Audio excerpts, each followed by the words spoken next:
시청자 여러분 안녕하십니까? 뉴스데스크 강원입니다. 해마다 지역의 현안 사업을 위해 정부에서 특별교부세를 지역에 내려줍니다. 그런데 지역 국회의원들은 이런 특별교부세를 자신들이 확보했다고 알리고 있는데요. 치적쌓기와 선거용이라는 비판이 나오고 있지만 오랜 관행처럼 굳어져 매년 되풀이되고 있습니다. 백승호 기자가 보도합니다. 춘천을 지역구로 두고 있거나 출마 예정인 현역 국회의원들이 낸 보도자료입니다. 춘천시 현안과 재난안전 사업에 행정안전부 특별교부세 확보에 대한 내용을 적었습니다. 그런데 허영 의원과 노용호 의원이 낸 자료가 거의 같습니다. 춘천 지역 특별교부세가 29억 원이란 것부터 추곡약수터 경관조성 3억 원과 신부급 반다비 체육센터 건립 5억 원 등 7개 사업의 내용과 액수가 똑같습니다. 춘천을이 지역구인 한규 의원의 보도자료도 춘천과 관련된 내용은 두 의원들이 낸 자료와 판박입니다. 춘천 지역 특별교부세를 놓고 현역 국회의원들이 서로 자기가 확보했다고 주장하는 셈입니다. 다만 허영 의원은 확보 환영이라고 적었고 나머지 의원들은 자신이 확보했다라고 자료를 냈습니다. 국회의원들이 특별교부세를 확보한 게 맞을까? 지방자치단체 관계자들은 다른 말을 합니다. 특별교부세는 저희가 강원도에 신청을 하고요. 강원도에서 또 정부로 신청을 하고 이래서 그 정부에서 그 사업을 보고 적정한지 판단해서 그래서 내려주는 거거든요. 교부세는 내국세의 19.24%로 정해져 있습니다. 이 가운데 3%가 특별교부세로 편성되는데 자치단체가 현안 사업을 정하고 정부에 신청해 받는 예산입니다. 실무 작업은 공무원들이 다 하고 의원실에는 협조를 요청하는 수준입니다. 그런데도 의원들이 직접 특별교부세를 확보했다고 하는 건 억지 주장에 가깝습니다. 현역 국회의원들도 이런 사실을 잘 알고 있습니다. 특교세는 어떻게 보면 이제 국회의원을 통해서 지역에 내려보내는 것처럼 오랜 관행처럼 그렇게 되어 있어가지고 사실상은 뭐 말씀하신 문제점 이런 지적에 대해서는 공감한 바가 있습니다. 하지만 보도자료는 물론 거리 현수막으로도 내걸며 자신의 치적으로 홍보하고 있습니다. 지역 발전을 위한 예산 확보를 하는 것이 의무이다 이렇게 생각을 하고요. 뭐 특별교부세 얼마 갖고 왔다라는 걸로 그런 것들은 대체할 수 없다. 특히 선거를 앞두고 현역 국회의원들의 특교세 홍보가 더 극성을 부립니다. 현역 프리미엄 아니냐는 말도 있지만 유권자들의 눈과 귀를 흐리게 한다는 반박도 만만치 않게 나오고 있습니다. MBC 뉴스 백소입니다. 내년 4월 국회의원 선거가 넉 달 앞으로 다가오면서 내일부터 예비후보자 등록이 시작되는데요. 내년 총선 때는 지방자치단체 재보궐선거도 함께 치러집니다. 지난해 지방선거 때 당선됐다가 이런저런 이유로 직을 상실한 지방의원이 강원도에만 4명입니다. 허주희 기자입니다. 내년 4월 10일 22대 국회의원 선거일에 강원도에서는 3개 시군에서 지방의원 4명에 대한 재보궐선거가 치러집니다. 특히 양구 유권자들은 2명의 지방의원을 다시 뽑아야 합니다. 공직선거법 위반 혐의로 기소된 이기찬 전 도의원이 지난 7월 대법원에서 벌금 200만 원을 확정받아 의원직을 잃었습니다. 양구군 나선거구 박귀남 전 군의원은 지난달 벌금 200만 원의 당선 무효형을 확정받았습니다. 양양에서는 선거 과정에서 허위 사실을 유포한 혐의로 재판에 넘겨진 김의성 전 군의원에 대한 재선거가 치러집니다. 김 전 의원은 최근 벌금 500만 원의 당선 무효형이 확정돼 의원직을 잃었습니다. 이렇게 당선 무효형을 받으면 선거 기탁금과 보전 비용을 모두 반환해야 합니다. 동해에서는 최명관 전 시의원이 지난 9월 별세해 보궐선거를 치르게 됐습니다. 내년 국회의원 선거 때 재보궐선거까지 치러야 하는 강원도 유권자들은 투표용지가 최대 4장으로 늘어납니다. 국회의원 선거의 경우 지역구 투표용지랑 비례대표 투표용지가 해서 총 2장이 있고 재보궐선거의 경우 재보궐선거 의원수에 따라 투표용지가 추가적으로 배부됩니다. 같은 날 선거가 실시되지만 지방의원 재보궐선거의 예비후보 등록 기간은 국회의원 등록 기간과 다릅니다.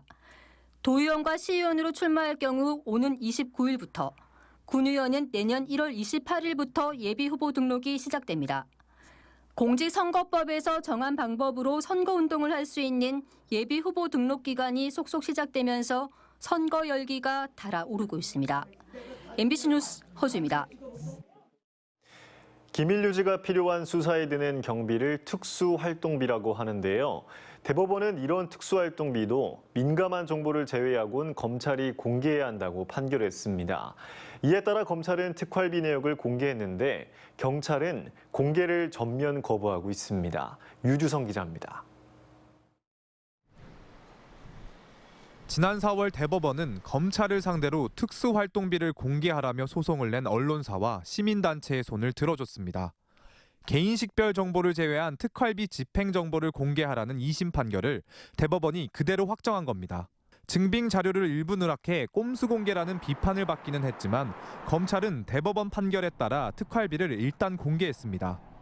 반면 특활비를 사용하는 또 다른 조직인 경찰은 특활비 공개를 전면 거부하고 있습니다. 취재진이 강원경찰청과 도내경찰서 18곳에 특활비 정보 공개를 청구했지만 모두 거부했습니다. 저희가 쓰고 있는 그 예산의 그 자체가 완전 다르기 때문에 그 대법원에서 공개 판결이 났다 하더라도 저희랑은 연관이 없다. 강원경찰은 앞서 부산경찰이 공개한 특활비 예산 집행 총액조차 공개하길 거부했습니다.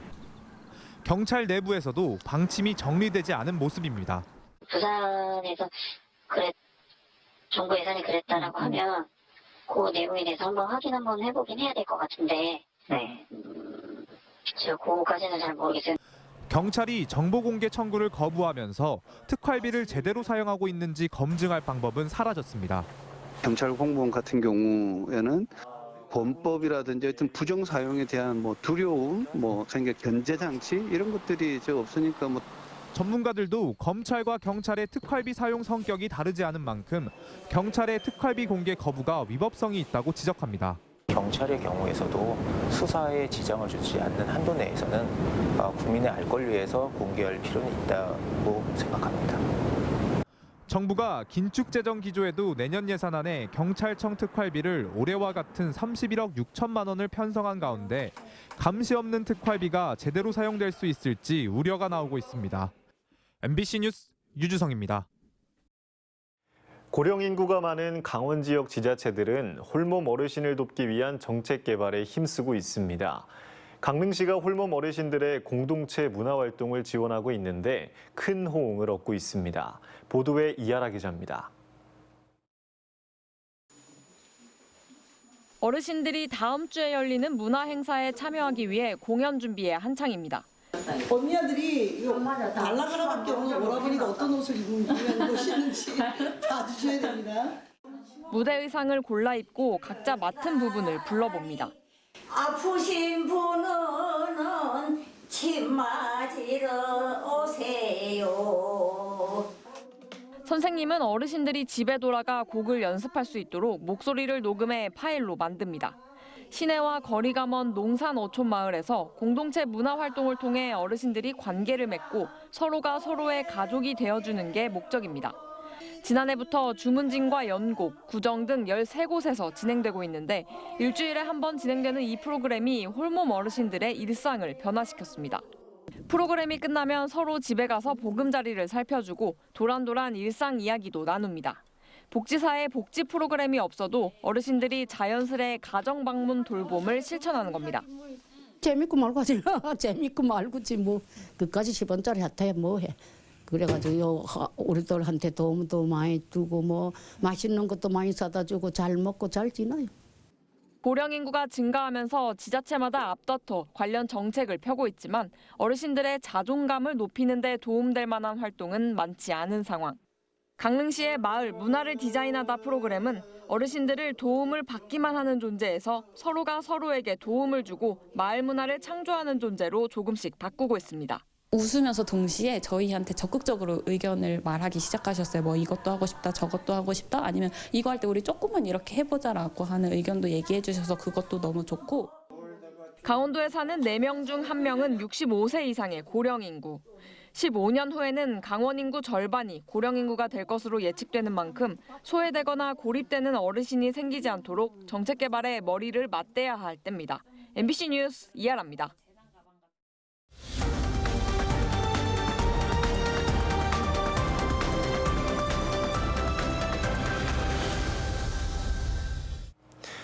기상관측 이래 처음으로 대설과 호우 동시특보가 강원도 모든 산지로 확대된 가운데 내일까지 비나 눈이 내릴 전망입니다. 지금까지 인제 미시령에 156, 양양 영덕에 130, 양양 오색 95mm 등 산지를 중심으로 많은 비가 내렸고 영서지방은 철원 16, 화천 15, 홍천 14mm 등 15mm 안팎의 비가 내렸습니다. 또 고성 향로봉은 오늘 하루 40cm의 눈이 내렸습니다. 영서 지역은 내일 아침까지 최대 40mm의 비가 내리고 산지는 내일까지 5cm에서 최대 30cm의 눈이 더 내릴 예정입니다. 강원특별법 3차 개정안 입법과제 70건이 선정됐습니다. 강원도는 18개 시군에서 제안한 300건의 과제 중에서 70건의 3차 개정 입법과제를 선정했다고 밝혔습니다. 이번 3차 개정에서는 법인세와 상속세 감면이 포함된 기업 유치, 첨단 산업 특례를 비롯해 국제학교 설립과 외국인 유입 특례, 폐광 동해안권 지역 특화 발전 특례가 주요 입법 과제로 추진됩니다. 강원도는 3차 개정안을 확정한 뒤 내년 22대 국회 개원 이후 강원 1호 법안으로 발의할 계획입니다. 내년 국회의원 선거 춘천, 철원, 화천, 양구갑 선거구에 국민의힘 소속 박영춘 전 SK그룹 부사장이 출마를 선언했습니다. 박 전 부사장은 그동안 춘천이 패싱돼 경쟁력이 저하됐고 강원도 1등 도시의 위상이 실추됐다며 이 책임을 기성 정치인들에게 물어야 한다고 주장했습니다. 특히 자신은 22년간 경제부처에서 일했고 재계 2위 그룹에서도 근무한 경력이 있다며 광범위한 네트워크를 가지고 있다고 덧붙였습니다. 내년 국회의원 선거 춘천, 철원, 화천, 양구을 선거구에 국민의힘 소속 허인구 전 지원방송 사장이 출마를 선언했습니다. 허 전 사장은 그동안 춘천 강북과 접경 지역이 정당한 대우를 받지 못했다며 강원도 북서부 시대를 열기 위해서는 교통망 구축이 가장 중요하다고 밝혔습니다. 특히 동서고속화철도 노선에 북춘천역을 신설하고 중앙고속도로 철원 연장 노선에 북춘천 IC를 만들어 교통 불편 해소와 인구 유입에 나서겠다고 덧붙였습니다. 일제강점기 잡지 언론인이자 춘천 출신 차상찬 선생의 업적을 기리는 차상찬 기념사업회가 창립총회를 열고 사단법인으로 출범했습니다. 지난 2012년 출범한 차상찬 기념사업회는 특별전시회, 차상찬 전집발간 등 각종 선양사업을 전개해왔으며 이번 사단법인 출범으로 차상찬 선생에 대한 학술 연구를 확장하겠다고 밝혔습니다. 차상찬 선생은 일제강점기 시대 강원도 유학생들의 모임 관동학회 창립을 주도하고 5월 1일을 어린이날로 제정하는 등 민족문화 운동가로 활동했습니다. 강원도 교육청이 학교시설 환경 개선 작업에 내년부터 5년 동안 2조 3천억 원을 투입합니다.